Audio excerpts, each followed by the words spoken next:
Now, this is a very interesting question because traditionally, in the times of the yogis, there was no yoga classroom that was a building. Yoga was taught in the forest. But they were taught in a very simple ashrama of the teacher, which was a simple hut. But many times people would do the practice outside the hut, teach the practice outside the huts in the natural environment, so that the synergies between the person and the environment was respected and honored.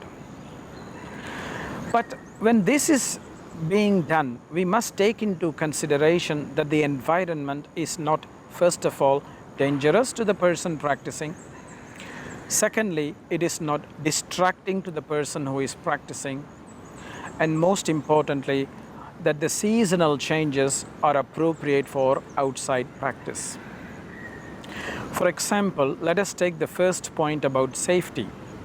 Now, if a person is doing yoga practices in a forest where there are dangerous wild animals, of course it is not safe.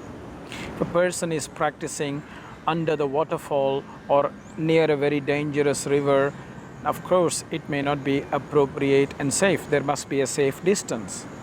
So these kind of considerations must be considered. Secondly, distraction. For example, if people are teaching yoga classes on beaches or parks where there are other students or where there are other people, especially in an environment like a beach where there are distractions all around. Now, during yoga practice, we are supposed to go inside us and not outside. So when we practice yoga in the beach, when we are teaching yoga to our students in the beach, now other people who are swimming could be our distraction. Maybe the dolphins that are jumping up and down in the water could be distractions. So rather than focus on the inside journey, the internal journey, we become distracted outside.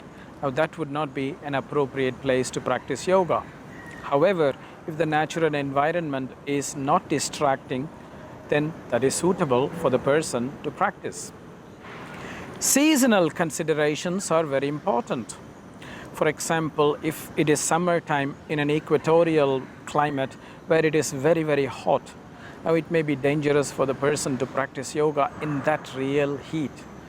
Or if it's winter time and it's really, really very cold in the Arctic places, that could be an inappropriate time as well to practice externally.